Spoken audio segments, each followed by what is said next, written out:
Good morning, everyone. Now let's see if everyone responds with, excellent, everyone's had their coffee and is in the wings. I am Jeremy Arnsdorf from Jefferson Consulting Group, and along with my wonderful colleague Diane Denholm of North Highland, have been looking forward to and planning for the next hour and 15 minutes for several months now. The topic, acquisition strategies, is obviously a very broad one, so that we can get down to the individual procurement level, but we can also talk about the higher level strategies that agencies are using to achieve savings and still deliver on mission, and how industry is involved with those strategies and responding to those strategies. So we're looking forward to a lively discussion following on the momentum from Martha Johnson and the Federal Executive Panel from this morning, and to have that discussion for excellent panelists on the stage who are government and industry leaders, who are acquisition, programmatic, and government contracting experts, and who have a number of innovative initiatives and ideas on how government and industry can work together to find that balance between the needs and the reduced budget. So, to introduce the panelists, we have a wonderful moderator, and I would love for your help in welcoming the editor, founder, and publisher of the Dorbeck Insider, Chris Dorbeck. And I have a prize for anyone who, without looking, can spell Jeremy's last name. It's common spelling, but we were going to do this in the dark, but we decided, no, we'll actually see each other. So, first off, before we start, government people, just we're not going to look at that. Hallelujah to you people. God, you're doing God's work, and thank you for being here. And you're beloved by people across the country. That's the nice thing about it. So the title of our panel is Acquisition Strategies, Balancing Needs with Reduced Budget. To me, it means doing more with less, but we're trying to find every way not to use that phrase anymore because we're pretty well sick of it. But in many ways, these are the best of times, these are the worst of times for you guys trying to get your jobs done. The worst of times, you probably know that, you're living it every day.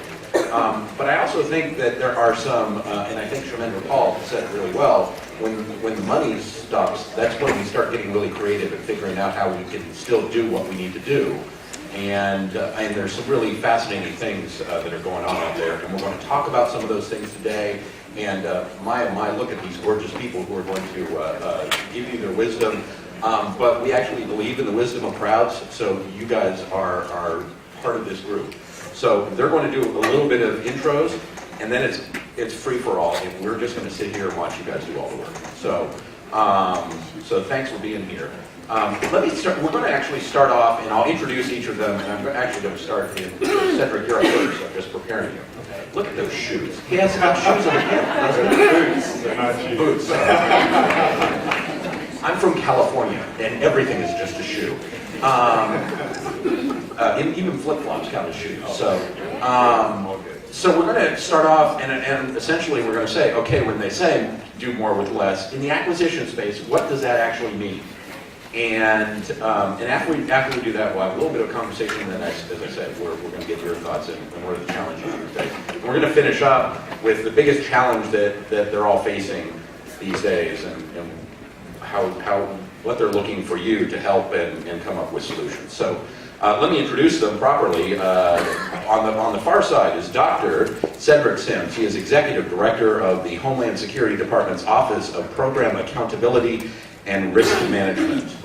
So, first off, Cedric, describe what that office is, because I don't think everyone knows maybe what program accountability and risk, I mean, we know what the words mean, but how do you fit into the DHS organization? Sure. First off, I hope someone's keeping count of who's here, because my friend Luke McCormick is another one. We've got a running contest to see who's better attended. I think we're doing all right, okay? So that's great. Let me share with you real quickly about how we do acquisition at DHS. Some people are familiar with this terminology called Big A acquisition. It's really that whole end-to-end activity. It goes a little bit beyond just what we buy and procure through SPEs and those kind of functions. So at the Department of Homeland Security, we have a lead executive, our Undersecretary of Management, October Ross, that is the Chief Acquisition Officer for DHS. And in that role, he has two lead executives that are responsible for acquisition at DHS. I'm one of those two. We have a front end, a back end, and a middle, okay?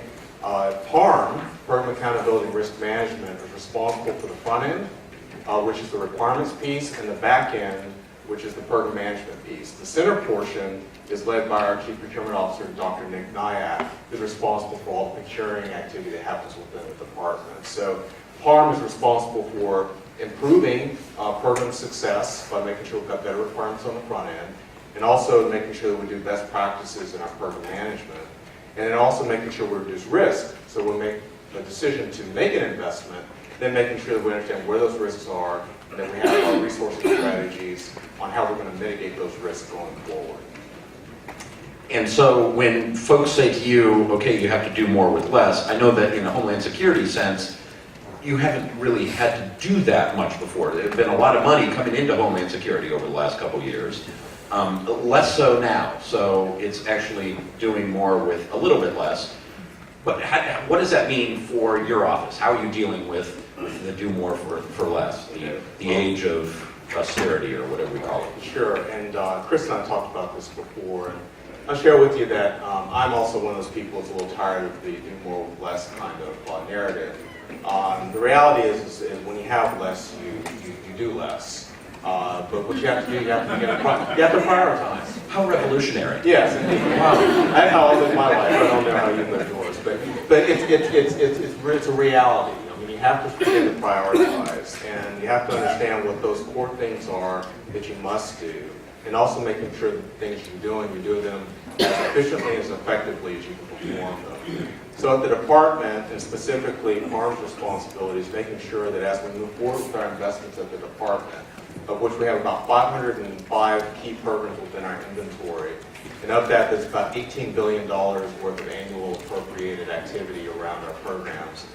We have to make sure we're doing those as efficiently as possible, and then begin to balance that portfolio to make sure we understand how we can reuse capabilities, and also make sure the capabilities that we do build can be reused across the enterprise.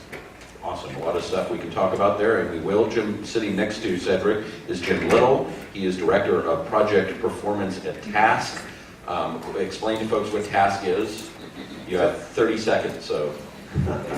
TASK is an outgrowth of Northrop Grumman. We are actually a spin-off from Northrop Grumman. We're the professional services, the engineering services arm of Northrop Grumman. In 2010, they let that piece go due to conflict of interest issues.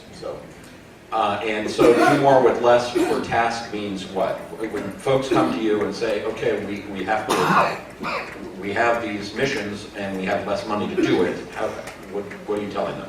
So obviously we do less, but beyond that, we actually try to deliver matrix services. That is, where we deliver where high-end is needed, we deliver high-end services for the period of time and for the work that's needed. And for lower-end services, we bring people on and off to work with the client to deliver what we need to for them. And so are you seeing folks, well, first off, you sort of said, of course we do less with less. And that seems like an awfully big assumption to me. I'm not sure all organizations, am I wrong? So what happens though, I mean, generally, doing more with less, what it means to us as contractors is, where you might have had larger tasks, for example, coming out, you have smaller tasks. That you're reducing the size of the tasks. For task. I'm going to jump to our other industry component here. Sorry, we'll come back. Don't worry. Cheryl Campbell is the Senior Vice President at CGI Federal. Cheryl, doing more with less has real ramifications on you guys too. It absolutely does, but I think we should also be a little bit encouraged. I just recently read this article in Time magazine. And there was a quote that said, use the phraseology of American economic exceptionalism. And I thought, what does that really mean for us in this community? And it really addressed the fact that when we're faced with an economic challenge, we do more with less. And at a time where I think that really has nothing to do with, we now are faced with this next wave of a 15% cut. I think it really comes down to, yes, we may do less, but I think we have to use innovation, technology to help address some of those issues. There is no one issue, one scenario that will solve the problem, but when CGI looks at it, looks at the situation of do more with less, we started, I think, early adopters of onshoring, for example. We had an exact example where our client put out a procurement where historically all resources had to be located within a 10-mile radius of that client's space. Later on, they came out with a procurement that said only the prime individuals that we have to deal with on a day-to-day basis need to be within that 10-mile radius. So you could use onshoring. Do you really need to see all 150 people in that one location? Not really, right? You need to see those individuals you're primarily connected to. When we were able to bid that opportunity, we were able to show a 20 to 30% savings because you're able to put resources in rural America where you have talent, but at a lower cost. And so we were able to solve what I would consider doing more with less, but from a technology and an onshoring perspective. Are you actually, and I think it's true, but there are fewer task orders out there, there's fewer of these big contracts out there, you're seeing folks saying, okay, we have to get something done in 6 to 9 months because guess what, we only got our money midway through the fiscal year and that's all the time we have. Are you seeing more of those smaller projects rather than the big ones? Is that one of the evolutions we're seeing right now? It is one of the evolutions, and I think it really comes down to you doing more agile development type scenarios. My world is more on the software development side. So the old scenario of take a year to build requirements, do the waterfall approach is no longer applicable. We definitely have to use agile development as one aspect, but I do think clients are no longer interested in waiting 2 years to see the results of something. They want to see early results within a 6 to 9 month time frame, if not sooner. And so I think the tasking is appropriate that they're coming out in smaller chunks. I've been covering this stuff for a long, long time. I look very good for 735, and I've been covering it for most of this nation's existence. And as long as I've been covering this stuff, they've been talking about agile and how important it is. And it finally seems like it may actually be happening. Is that true? It is. For us, we respond to a lot of congressional mandates. We support very heavily the Centers for Medicare and Medicaid Services. And so a lot of their activities are around legislative mandates, which says the end date doesn't change, but guess what? Requirements are moving and evolving through that entire process. Agile allows you the flexibility to continue to develop in that environment and be able to come to the end result in a timely fashion with the appropriate solutions. Sitting right next to Cheryl is Jan R. Fry. What's the R stand for? Robert. There you go. He is the Deputy Assistant Secretary for Acquisition and Logistics at the Department of Veterans Affairs. Doing more with less means what? Well, first of all, let me say that it's great to be here. As I look across the audience, I see a lot of familiar and even friendly faces. So that means either I'm getting old, which I am, I've entered my 7th decade, or I've been in Washington, D.C. too long. And that's a possibility as well.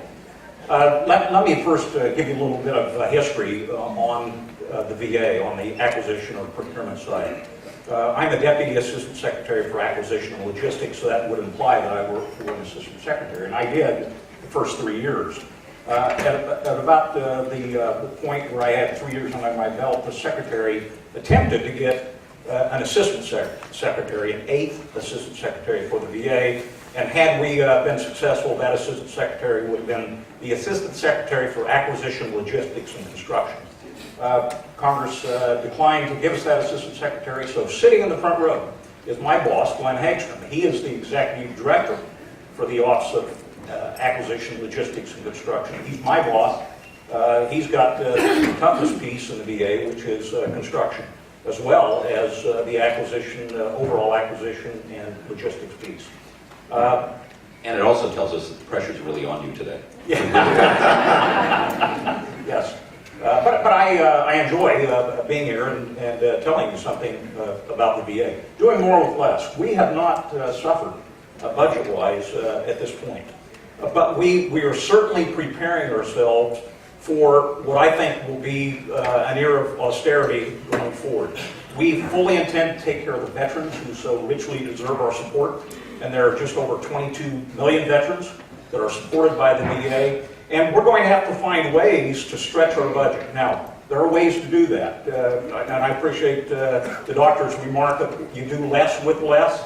But there are 1,000 ways to skin a cat. And there are many requirements. If you start looking in the VA, primarily our medical surgical, our prosthetics, pharmaceuticals, and that's where we spend the majority of our money, because the VA has 152 hospitals and nearly 1,000 community-based outpatient clinics. There are ways to save money, and you save that money by standardizing, by consolidating your spend. For instance, we're standing up a strategic acquisition center down in Fredericksburg, Virginia right now, and we're hiring in case you're interested.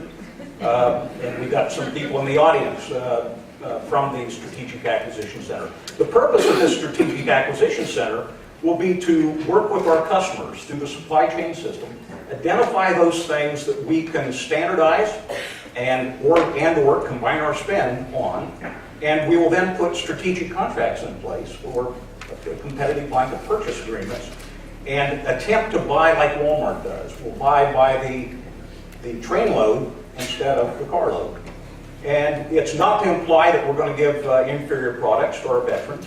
That's not the purpose at all. The purpose is simply to identify where we can standardize and consolidate our spend so that we get a better deal for the taxpayers and we're able to support our veterans the way they deserve to be supported. And VA does have a unique challenge because your guys' challenge is actually to do much more with more.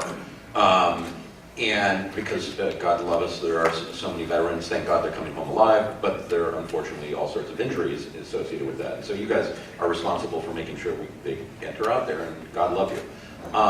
But one of the high-level things that seems to have happened at VA is the whole C-suite seems to actually talk to each other. Which I don't know why that seems so innovative, but they actually seem, so acquisition is part of IT, is part of finance. That seems like one of the real transformations that's happened in Oh, I think so. We've got what we call the integrated operating model. Our secretary and the deputy secretary, the chief operating officer, have insisted that finance, procurement, logistics, and IT, and human relations all talk together. We set common goals. We meet on a regular basis to resolve issues. And so we're really talking a lot more than we have in the past. And how important is that in your ability for acquisition to operate effectively? Well, let me give you an example. Obviously, we need people to perform our acquisition mission. If we can't hire people effectively, we can't get our job done. So our interface with our friends in human relations is very, very important. If we have issues, we're able to get with them quickly and resolve those issues so that we can hire people in a timely manner.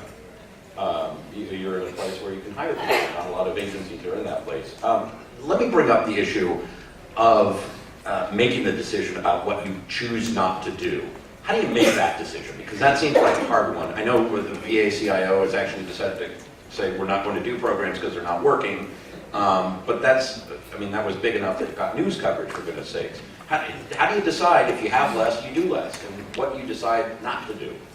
Well, it's really hard.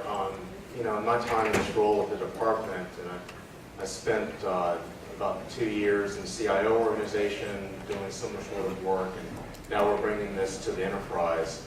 I have to tell you, that's a really, really hard thing to do, because I have not found a single program at DHS that isn't delivering some value to our operators that are in the field.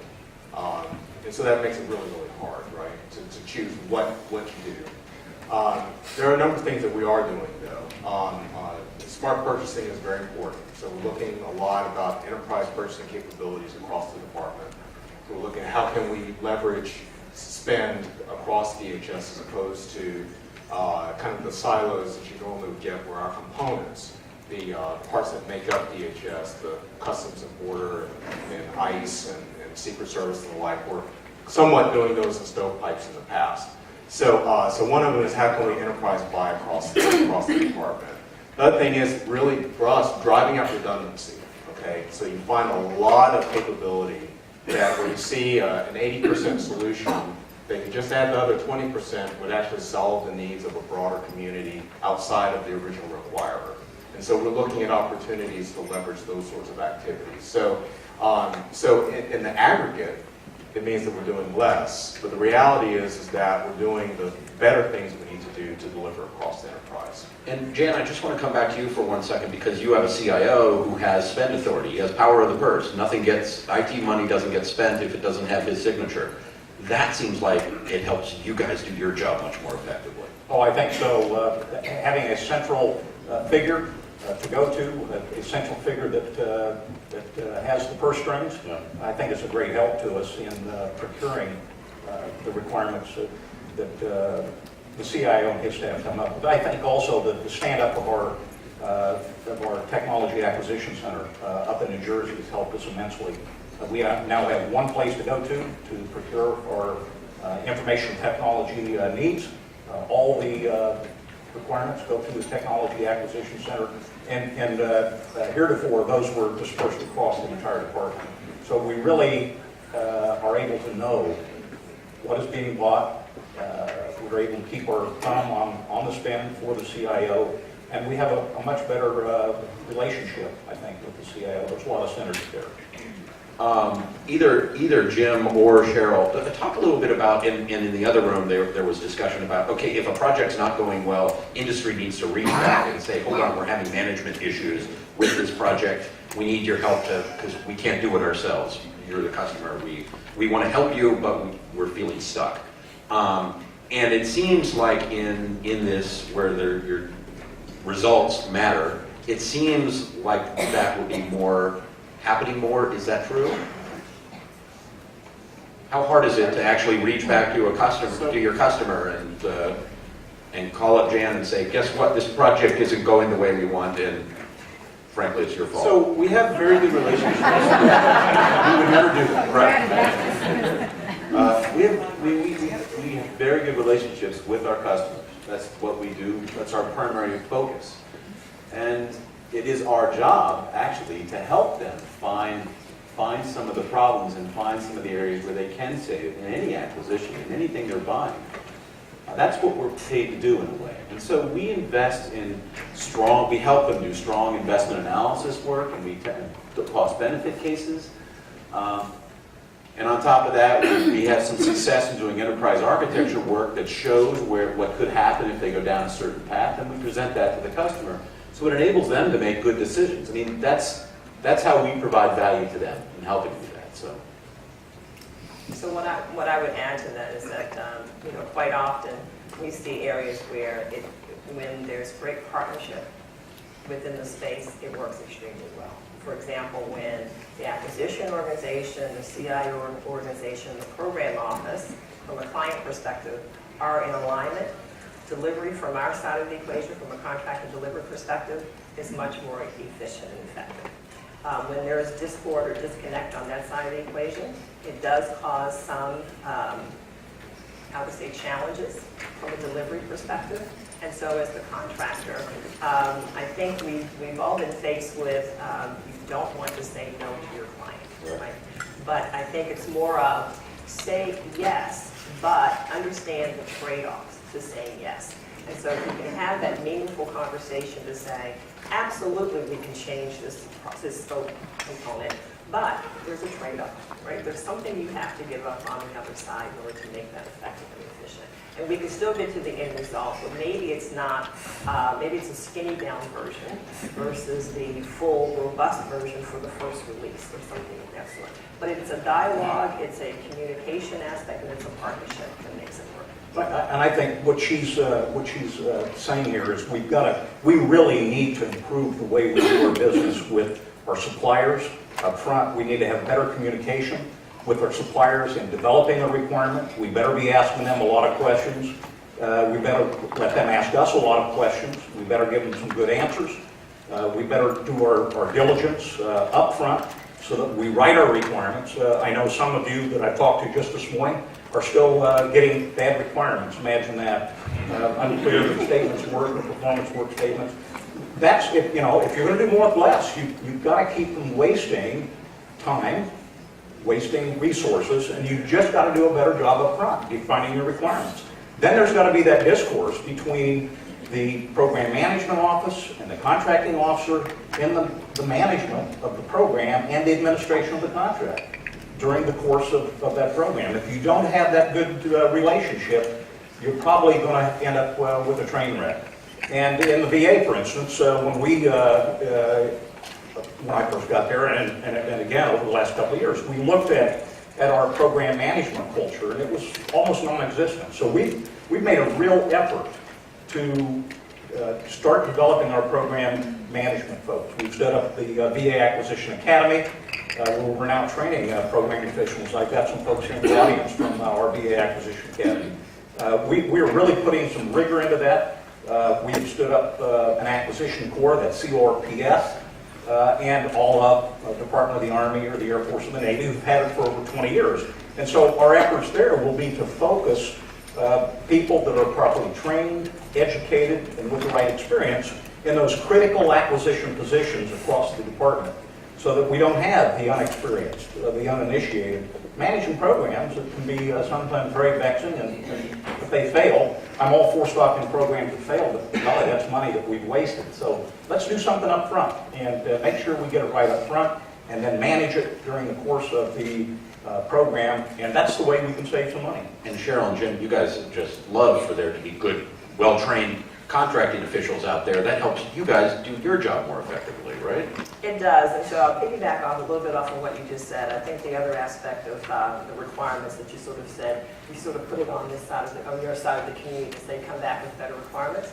I think you can do that more effectively as well as you engage with industry. Right? I think that's the part that we need to get our hands around, is that it's okay to talk to industry about your requirements. So that you I'm going to pause you there for a second, because I've been to a lot of these sessions that government agencies have about some contract, and they're meeting with industry, and you sit in there, and they make their presentation and talk about it, and then there are crickets. You could hear a pin drop in that room, because nobody wants to say anything, because guess what? Their competitors in the same room, and they don't want to give them any idea as to what they're working on. And in fact, they mentioned Better Buy Project. They tried the Better Buy Project, where they try and do this in a public way. Again, wonderful participation by government, not much from industry. It really, really requires enlightened and consolidated. I mean, you have to have all those groups together, and they have to be on board. Your legal has to be on board, your contract has to be on board. And when that happens, you can have those conversations that you need to get the information. You're not promising, I'm speaking from a prior government guy, you're not promising anything to the contractors, but you're gathering information to be able to create the right sort of environment that they can compete in. It really helps. And I'm sorry, I've got to share a thought with you too on this. I have something that I say often. It's important. It's for everybody to have a sense of this. You know, if you start a program poorly, it's going to end poorly. I mean, that's just a guarantee. You just can't. There's no miracle that you can generally perform to bring a program back from the brink. It's just too hard. So the ones that ultimately become successful, they're reformulated, they're re-strategized, and the like. We have got to have an effective dialogue with the industry up front. And one of the reasons why it's so critical is that, we want to understand what the art of the possible is. We talked about modularity. There's some very innovative things that are happening in industry. And, oh, by the way, there's some very innovative things happening in government.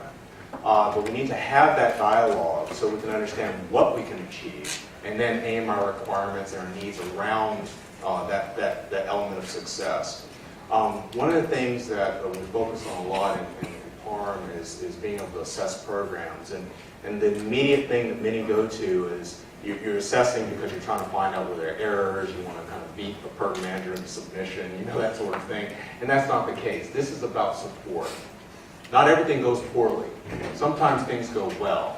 And when they go well, we need to understand why they went well. And then we need to have more of that across the enterprise and help others learn that. So I also want to understand that things don't always go badly. We focus so much on that, but there's some really wonderful things happening between industry and government right now. We need to understand why those are working and get more of that across the government. So have you done any of those kinds of assessments as to what works, what makes things work well, what helps that industry-government dialogue actually take place rather than just become, oh yes, it's important. What makes it real? Sure. Well, for us, for PARM's a fairly new office. We've been in existence now for just a little over a year. We had prior acquisition functions at the department, and unfortunately, most approached it as a compliance-related kind of activity. This aspect of it, of assessing programs and really understanding their execution, is a fairly new function. We've just completed one of our first whole of acquisition assessment reports. And the benefit from that is we are seeing some outliers. Of course, some on the, one end of the spectrum, but some others on the other end of the spectrum. And on the good end of the spectrum, we're having dialogue with programs.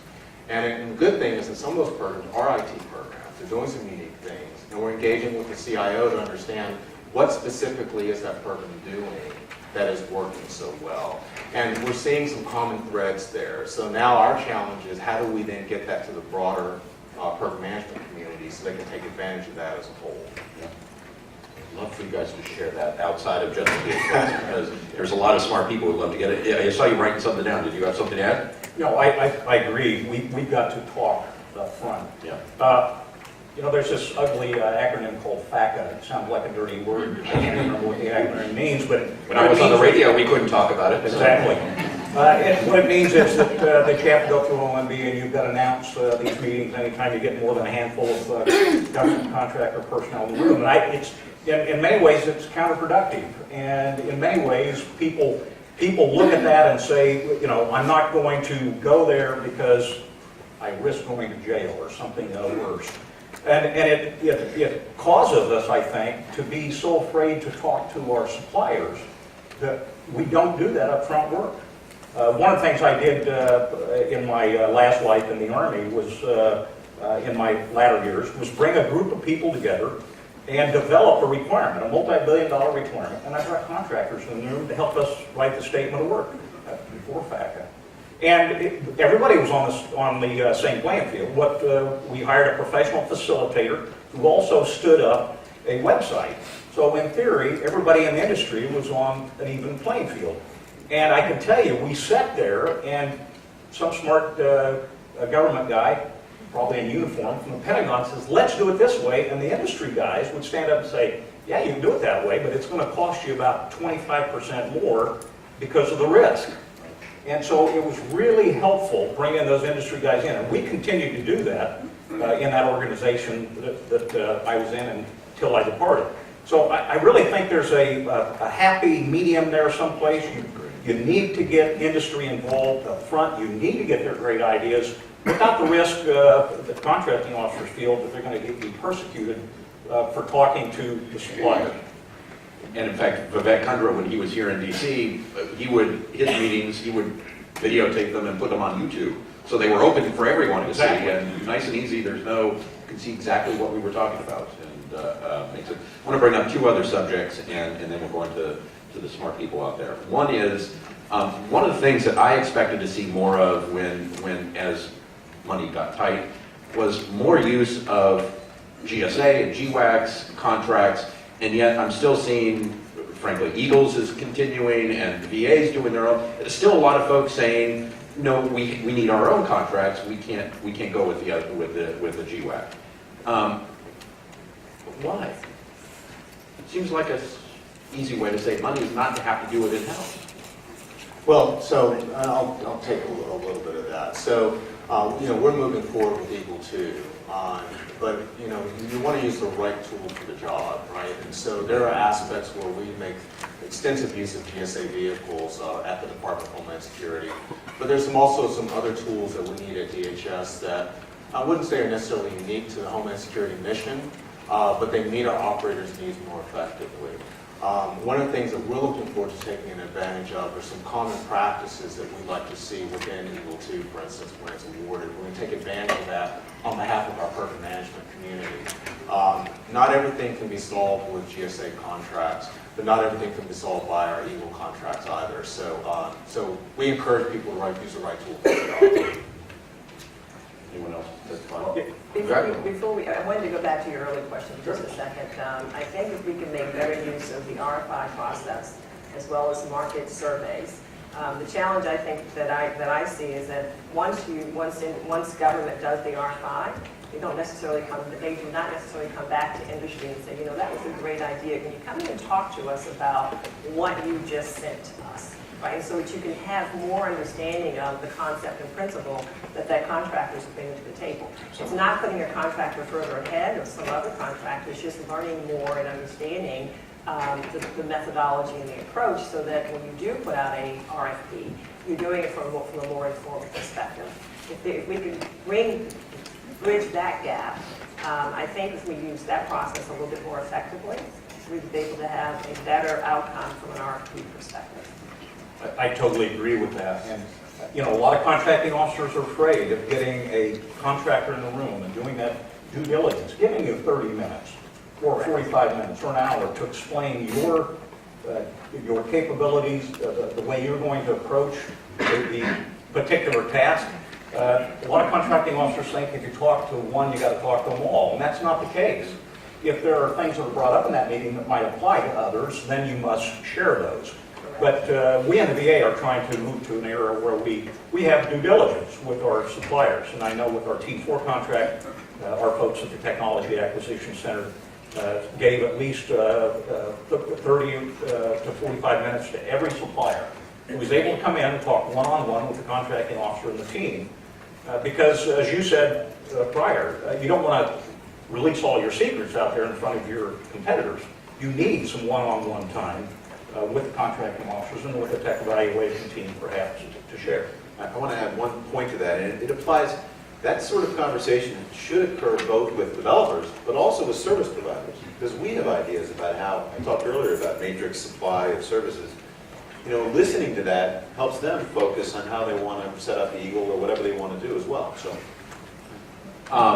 The last subject before we go to the smart people out here. Cloud and those kinds of things, and I keep hearing folks saying, oh yes, this is going to save us money and make us more agile. Is this part of, I know from the acquisition standpoint, we're still very early in figuring this out. Any clues on how you're acquiring cloud services? I don't have a clue. I don't think anyone does, and you're not alone. Anyone? You seen anything out there? Well, we're actually, CGI is actually one of the contractors on the GSA Cloud. And so what we're seeing is that there is still there's early adoption, but it's still in the infancy stage Right. to some extent. Right? Mostly email and stuff like that, right? And so it's a scenario of, I think it can bring cost savings if you're able to secure it. Everyone's concerned about the security around cloud and so forth. But if you can break through those barriers, I think there are some, there can be significant savings when you put things in the cloud. Because you're buying it by the drink instead of taking the earlier conversation that you had about the issue of long-term procurements and things of that sort.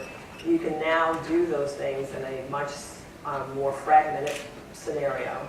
And you can cut it off anytime you want. I mean, that's the other aspect, right? You don't have to buy something and keep it out there forever. And I know part of the event means, I know DHS going through a big data center consolidation effort, you actually have to close down the other things too to get the cost savings out there. So, all right, smart people, show us how smart you are. Look, we stuffed the band already. Thank you. Come over here, that way I can actually, sorry, make a little space for it. Hi, how are you? Good, how are you? My question for you guys was, just as we look to, obviously with budgets and everything, is in my experience of working both on the program side and acquisition side, I was curious, how much emphasis do you guys place in terms of working with your program offices with regard to, because there's a lot of hiccups in time spent in defining those requirements, and a lot of times they're like, oh yeah, just throw it over the fence to the acquisition side and let them figure out how to write the statement of work. And the inherent problem is that if as a program office you can't define your own requirements, how you're going to go out into industry and be able to clarify them and write them so that they are clear. So I'm curious as to how you guys have approached that, inherent problem. And it was, I think, a great line where she said, if you can't do it in 5 pages, then you probably don't really know what you're really looking for. It's a challenge. Yeah, let me start with that, and that's a great question. In the VA several years ago when I arrived, we were standing at 20 paces throwing rocks at each other. The program office would throw a rock at the contracting folks and say, I've got a requirement, put a contract in place. And the contracting officer says, well, define your requirement. And the program officer says, I don't know what my requirement is, the contract. You get the drift. And eventually they get close and there's a schedule and you have to put a requirement out on the street. And all that happens there is the taxpayer gets the short shrift. You folks in industry sit around the table and say, no bid, too much risk, or add 25 or 30% to that because of the risk. And in our case, the veterans of America don't get the services or the products that they need. So we put a requirement in place that all requirements over $5 million must be professionally facilitated. The program office, the requiring activities required to hire a professional facilitator. This facilitator holds the chalk or the pen. They tell people like Jan-Fry to shut up, let the other people talk, and they pull the requirements out of the requiring activity, the contracting people, the legal folks are required to sit in on these IPTs, and at the end of the day, this supplier puts all the documents together, and that is limited only by your imagination. It can be everything from the quality assurance document to the statement of work or performance work statement. But we found that that really takes the sting out of writing these requirements. Believe me, we still have requiring activities that walk up to our contracting officer and say, write my requirement. And of course, I'm fond of saying, so if this was the next main battle tank for the Army, you want a contracting officer to write that requirement, or do you want somebody that knows something about tanks to write the requirement? And on the industry side, when you see one of these things that is a 25-page requirement document, or the other side where they clearly don't really have an idea of what their requirements are, how do you deal with that? Well, a couple of things. First of all, it depends on the contract type. Right? If it's a firm fixed price contract, obviously you load a great deal of risk parameters and that is your bidding something, which is not the right approach. Right? But I think, from our perspective, we try and sort of rephrase what we understand the requirement to be, and we write to that, right? And then we put in some level of assumptions around things that that are not quite as clear, so that when someone's evaluating your proposal, they're looking at it understanding, okay, well, they put this assumption in because there was not clarity around this aspect, but here's how they're planning to solve that part of the challenge. I have a question. Can you pass this back to them? So are you on the acquisition side or on the program side? Acquisition side. And so when the program side comes across and they clearly give you this stuff that's not fully vetted, is that okay to say? How do you deal with it? It's about making the time to sit down with them and, not going back and forth through emails and stuff like that, just sort of saying, okay, here, let's, make some time here and we're hash it out however long it takes to sort of just, especially if you're find the acquisition plan timeline, things of that nature. You have those deadlines you have to meet, so just making the time on both sides is what I believe is key to help move that forward. And do they get that? Do they invest that time? I mean, I know one of the other challenges everyone's going to say, we're spending too much time just on all this upfront stuff. We have to actually get on with it. That seems like it's part of the issue here, as you mentioned. Well, yeah, I mean, everything, we all know everything's critical. It should have happened yesterday. It should have been awarded yesterday type of scenario, but I mean, it's really how much time on both ends you're willing to invest to, get to where you need to be. So outside of taking the time and taking a step back, do you have any other tools that you use? How do you fix this problem? It's a big one out there. Well, I know, because when you bring program side and acquisition side, there's a lot of, well, I'm such and such, this has got to be done 2 days ago type of decision. So it's like being patient with each other and, just kind of putting, I always like to say, leave the attitude at the door. Right. Because here we're all working towards the same mission, per se. So it's really being patient, really, with everyone on both sides. Because, yes, everyone has, their priorities are critical. And, it's just a matter of prioritizing, saying basically from the IT side, well, shoot, if we don't have this in place, are we going to shut down the system tomorrow? Is that going to, all of a sudden, everyone's BlackBerries aren't working, for example? Yeah. I just saw the other day, there's this, you've heard of this Twitter feed, I'll say stuff my dad says, and now there's one that's stuff that bureaucrats say, and they've done a video along with it, and they got, I think, every word in there. It's the most funny thing. Hi. How you doing? I'm on the contractor, actually, on working work of the customer, writing all these requirements we're talking about here today. That's my job. I gather requirements from these PMs. Pull this up, it's easier. A lot of the PMs don't understand what their requirements are. So my question to you all is if they can't define the requirements, we talked about the cloud earlier. That's not been defined very well on what we want to do with it. Why are we not going out with statement of objectives? If we can define an objective, we know the cloud, let's put it on the contractors to write statements of work with their innovative ideas on how to meet these objectives that government's trying to reach. I'll take that one for just very quickly. I appreciate the comment. I don't know if that'll be enough, okay, because we've got a lot of statements of objectives out there. And I don't know that it's necessarily the right thing to believe that programs can't write requirements. Programs can write requirements. But we know something's not working right, okay? I just kind of go back to this basic premise. There are times when it doesn't work properly, okay? And how do you take advantage of that so that other things work properly too? One of the things that we're doing at DHS is we've set up a requirements center of excellence as part of a broader set of centers of excellence across DHS. And the question is, when the requirements are working, why do they work right? And how did it get to the contracting officer appropriately? How did it result in a successful award? How did the program ultimately manage that correctly and then deliver capabilities to the operator at the end of the day? There are, again, themes to why things work properly. And getting best practices in the hands of the program managers, because they're busy. They're busy managing the program, they're busy trying to move forward to the next thing. Period of performance just ended. They need the hands and the arms and the support of industry to come in and continue that good work. So the question is, how do you get it right? And so the requirement centers of excellence here at the department give us an opportunity to promulgate those best practices. Sometimes it's just something as basic as templates. Sometimes it's as basic as an approach.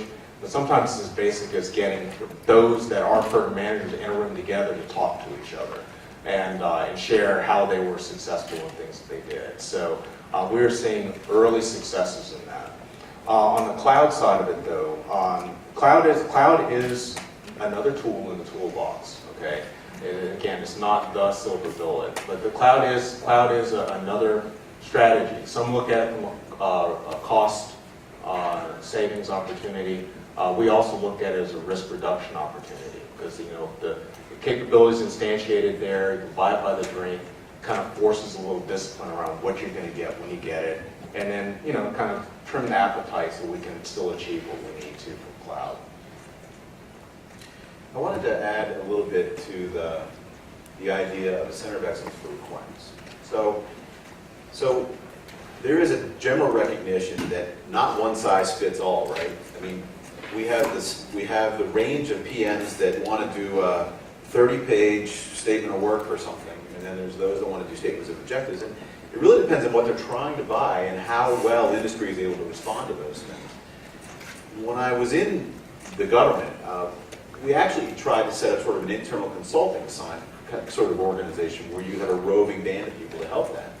Because no one quite knows. You go to a PM and say, what are you trying to buy? And to your chalkboard talk, they're not quite sure entering into it. And how you buy it, you have to think about all of that when you go into what you're going to acquire and how you're going to acquire it.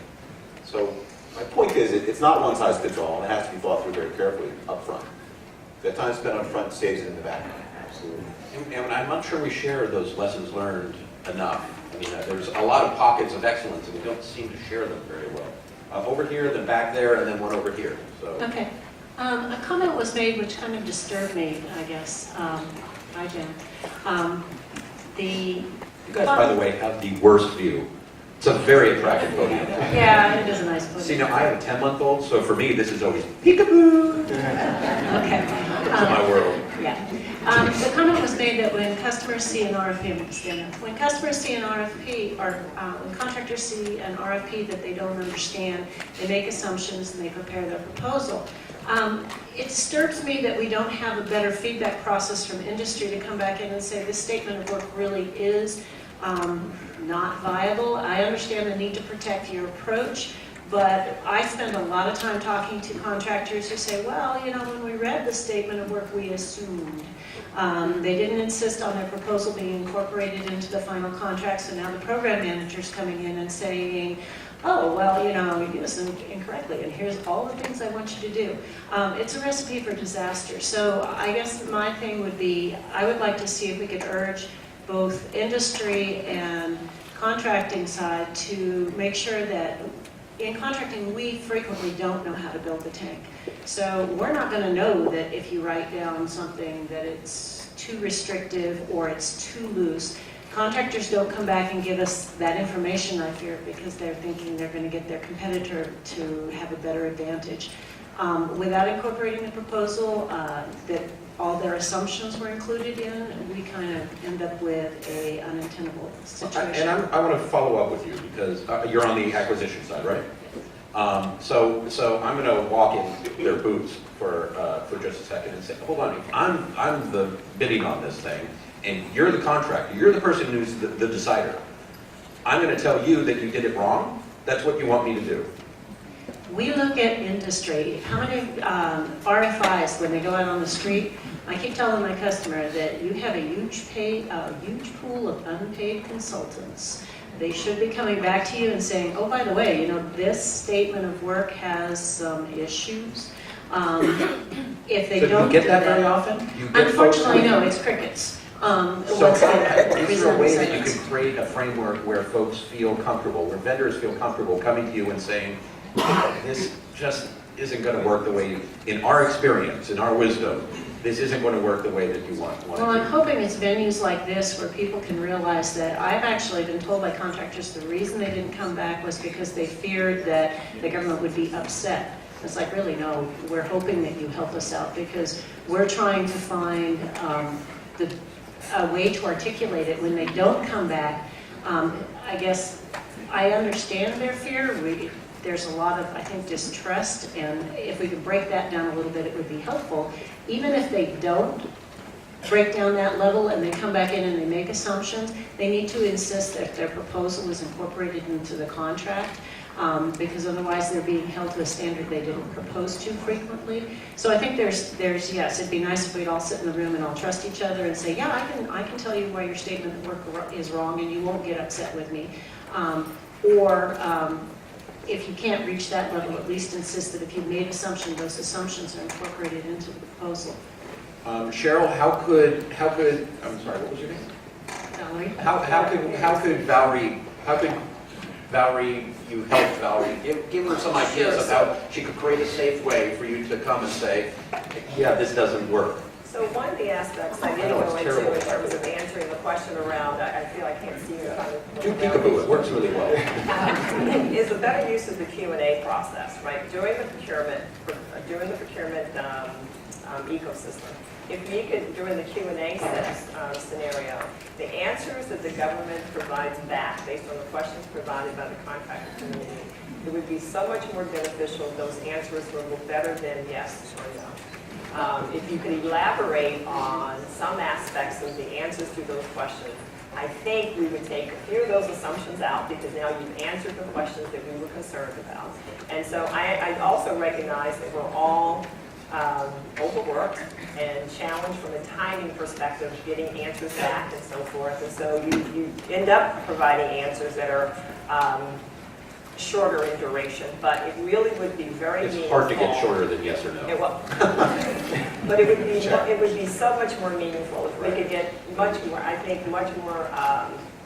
explicit information coming back on those answers to the questions that we sent. Do you have any comments?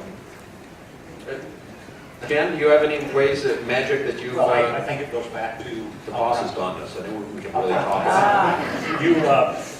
if we don't do our job up front, if we don't have those pre-solicitation conferences, if we don't ask and answer a lot of questions up front, then you have that problem on the back end with these poorly written requirements that industry can't read, can't understand, and if they did, they throw risk in and it ends up costing taxpayers more money than it should. Have you had those sessions where it's been more than just crickets?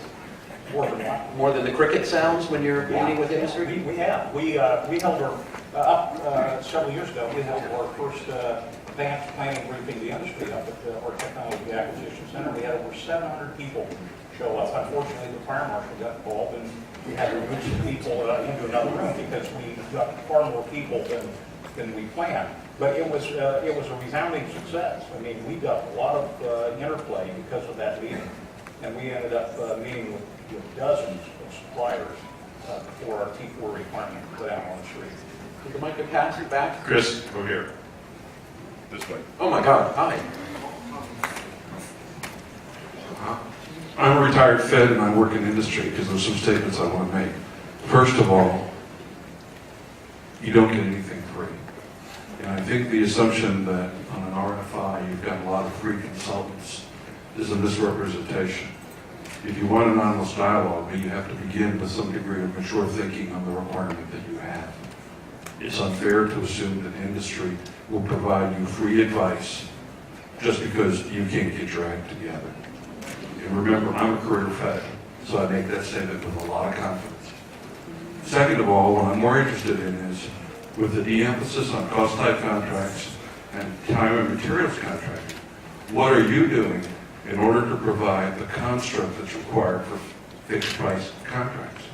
Because that really begins with you, and while we can have a dialogue, if we're going to talk about best value and not low price technically acceptable, particularly for complex or professional services, then there's a complete rethinking that you need to do, you being the government generally, in order to define requirements that aren't built on incorporation of the contract. Because I will take you for a ride when you incorporate my contract. You need to define what the risk parameters are such that we are all competing on the same risk parameters with different solutions. And what are you doing to mature your thinking in your organizations? So I'm going to, again, ask you the question. So I don't think, well, hold this up so people can actually hear. Yeah, that's the way that it worked. I don't think she was talking, well, you keep putting it down. Here, I'll do it. Oh, right. When I say something that's important, you put it up. I don't think, was it Valerie? I don't think Valerie was, actually, I mean, it was the phrase she used, but she's not looking, she's looking for knowledge that she doesn't have. She wants to know what don't we know? Am I putting that right, Valerie? Yeah. Yeah. If we write something, and we did our best, we didn't sit there and go, gee, I'll just throw it out and Right. it all of a sudden gives me a solution.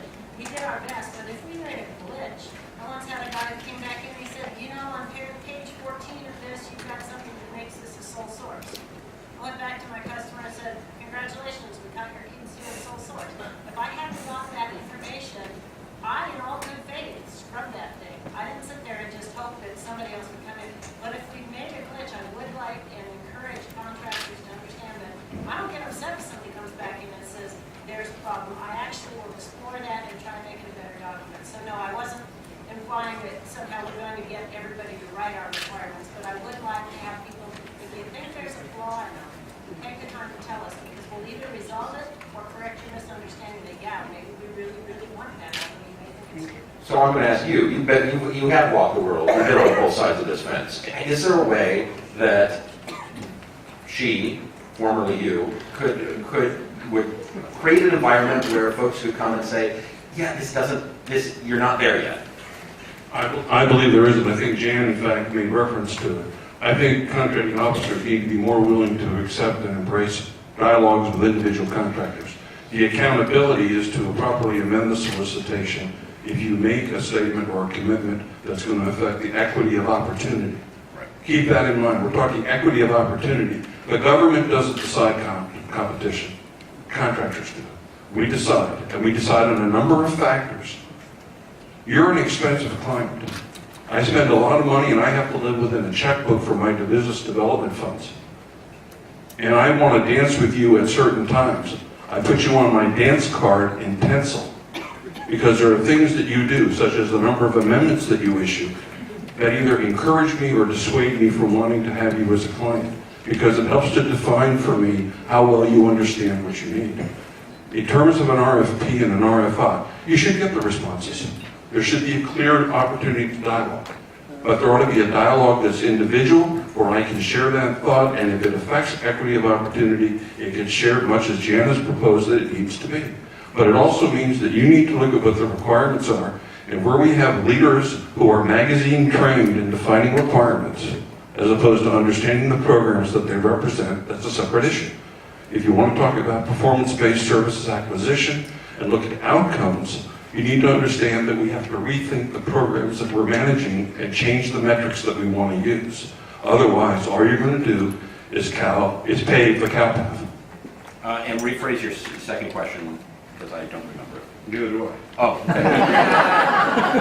okay. We shouldn't have held the mic up then. It wasn't So one important. of the things. Yeah, go ahead. Real quick, one of the things that we're starting to see, released from a procurement perspective, is the combination of doing what I call a hybrid, where when you clearly have your requirements identified, you put that out as a firm fixed price component.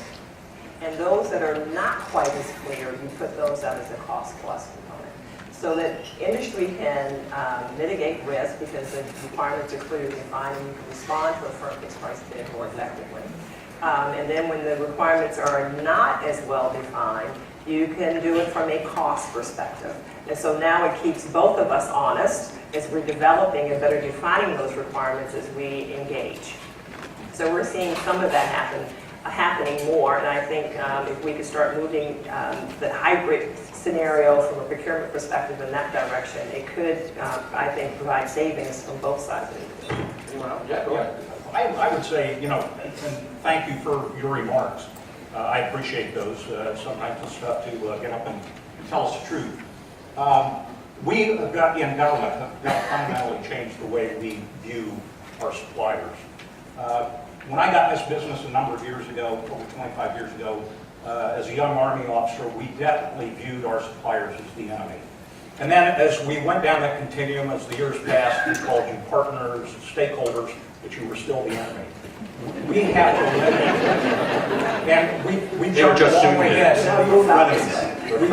We have jumped a long way ahead in the VA. We several years ago started with our supplier relationship transformation, and that began with a series of meetings that we held in a hotel here in Washington, and we broke out the industry in, I think there were 7 separate industry meetings, all the way from IT to durable medical equipment.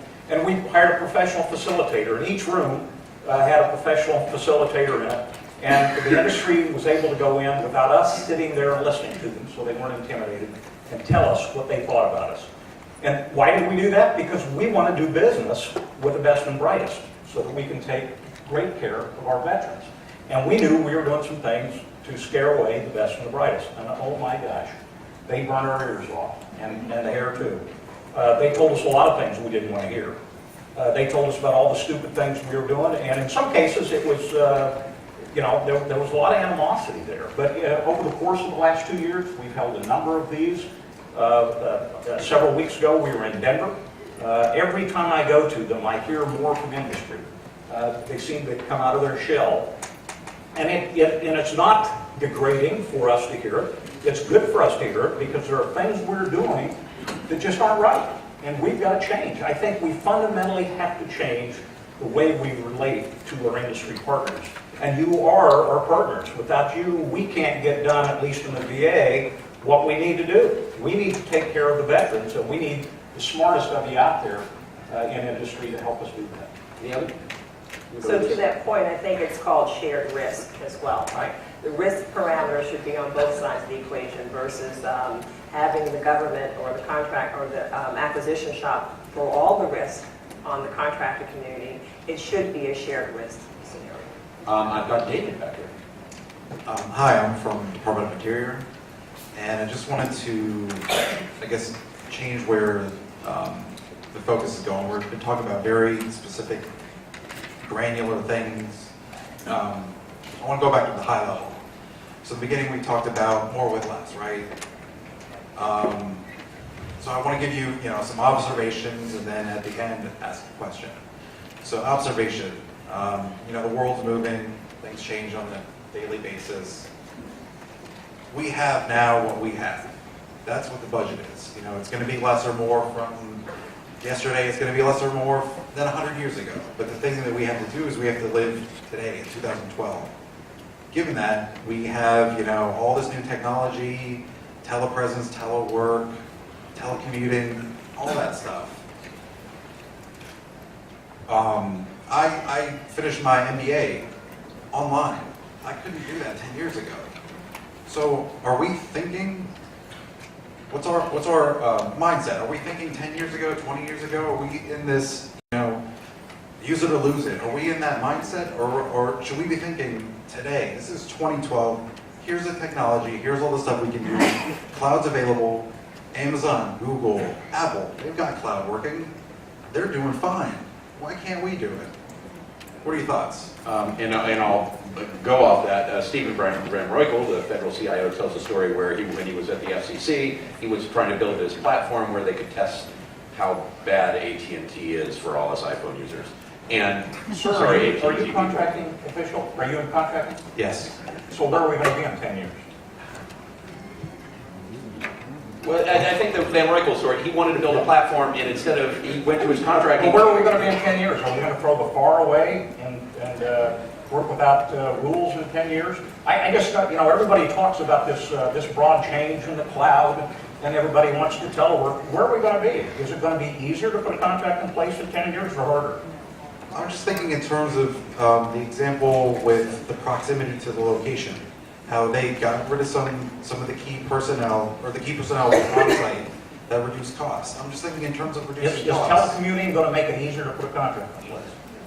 I think what he's saying is, hold on, Steve Van Roykel was trying to build a platform at FCC. He went to his contracting folks. They said $5 million. He put it out as a competition. They billed it for $5,000. Oh, okay.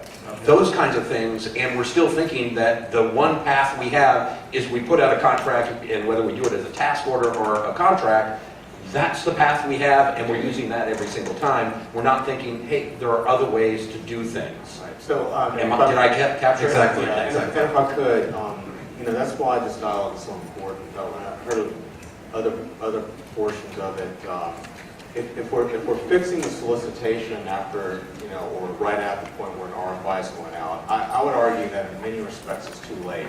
We're already kind of locked into a certain path that we're on. That's why moving this dialogue earlier is so critical. We have got to have the dialogue with the programs and the contracting officers and industry and the technical leads such as CIOs and CFOs and the like, as well as the business leads, because at the end of the day, they're the ones that are going to receive the capability.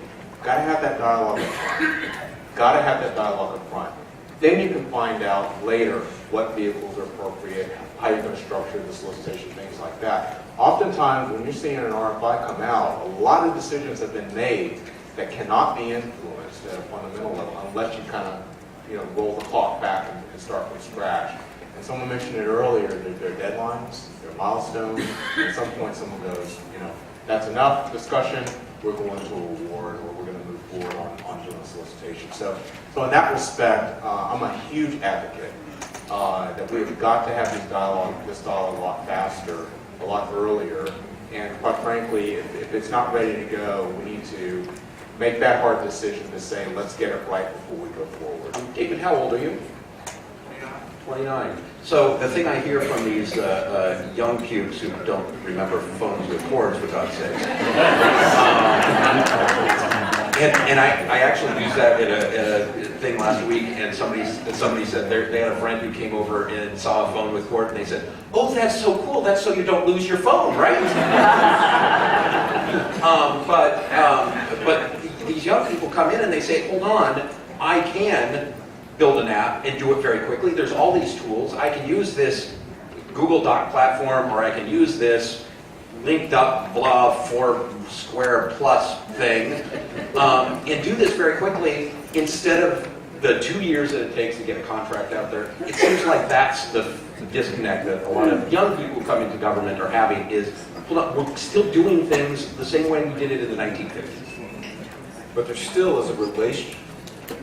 No matter what, you have a relationship, whether we're partners or whatever we are, that relationship is defined by a contract. And you're still going to have to worry about contracting the right way no matter what they're going to buy, whether it's going to be some great cool app or whatever it is. It still has to be defined. So I can't see that going away. I go back to my TSA example. TSA wanted to build a blog. They went to their IT shop. They said it'll be $5 million. They went out and they just put it on Blogspot, and it cost them nothing. And I think there's a fundamental... Somebody made that decision very early on, to your point. Somebody early on said, you know what, let's look at this. Maybe we don't want to acquire it that way. Let's put it out there. If you think about it, that's what I mean. There's a series of alternatives you can do in anything. You just have to think about it up front. Unfortunately, we're just about out of time, right? Am I on schedule? We have 4 minutes left, right? And I told them that we would finish up with the biggest challenge unanswered challenge that you're facing right now, that maybe folks can think about, and we'll come up with solutions. And we went that way, so we'll give him the last word. Biggest challenge you're facing right now? Well, obviously, as a contractor, we're faced with deciding what we will bid and not bid on. So it's our B&P dollars. And so you asked a question earlier around GWACs and agency-specific IDIQs and so forth. And so one of the challenges that we're faced with on a regular basis is how to spend our precious B&P dollars and where to spend those dollars. And so if there's a way to streamline those vehicles, it would be, I think, a much more beneficial aspect for us as a contractor community to respond more effectively and to bring down cost on our side of the equation. And so I'm a big believer of the agency-specific IDIQs. I understand the reason for GWACs, but the agency ones seem to be very specific, very targeted, and they seem to be very tailored. And so that you kind of can build your infrastructure around knowing the management approach will be X for the most part, and you'll tweak that accordingly. But it helps you reduce your B&P costs. When you're having to respond with so many different types of vehicles, and the approach for each are very different and very specific, then it requires a great more emphasis on the contractor community to respond with more cost on that side of the equation. Jan Robert Fry. Yes, I've got a twin brother by the name of John Richard. Okay. Mayo. Wow.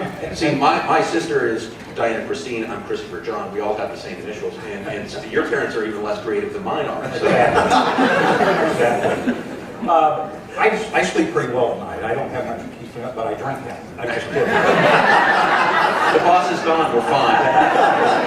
I'm just kidding. We've got a lot of issues. You know, one is training our acquisition professionals to include the big A, training program managers. We've stood up this acquisition academy to train not only contracting officers, but to have a separate school where we have an influx of new interns. And it's a very expensive initiative. It costs a lot of money, but we've got to do it because that pipeline just isn't there. We've got to bring new blood, these young new blood into the acquisition community. We've got issues with our small business goals. Although we meet our small business goals, the veterans especially would like to see us spend more. So there are issues there. But I think as we go forward, the thing that will keep me up more than anything is looking at our entire supply chain and deciding how we're going to optimize that supply chain. As my colleague said, how we're going to leverage that spend. And I think going forward, that is going to be the thing that keeps me up most of the time. Jim Little, who has a brother named James Little. Just kidding. Actually, I'm James the Fifth or something. Oh my God. So the biggest challenge we're faced with is where and how to spend our dollars. It's the issue of, in this world of increased competition, and it's changing. There's more IDIQs. There's more agency-focused multi-IDIQs. We're faced with the challenge of where do we place our dollars? Where do we place our bets, our limited dollars, to be able to say that's where we want to focus. What are we good at, and where do we focus? And that's our biggest challenge today. In the past, we were a very mission-focused company. In the past, we had a good customer relationship and large contracts where we were able to support them in an enterprise way. That relationship is changing a little bit all over. So. Dr. Cedric Sims. Thank you. First, thank you all for the very interactive discussion. I really appreciate it, and I hope that you got as much out of it as I did. I'll share with you, and don't take this the wrong way, people aren't the problem, but our challenge is the people, okay? And I'll tell you what I mean by that. Look, we've got a phenomenal workforce, but we're trying to change the DNA about how we interact, how we share, how we collaborate, how we understand what are true challenges that we need to overcome, and which ones, quite frankly, aren't challenges that maybe are just lore or myth or something like that that we've kind of built into our DNA. We're trying to alter that at the department because there's a lot more flexibility and opportunity for ingenuity on how we do business than we're really taking advantage of. A little bit back to the old myth-busting kind of activity.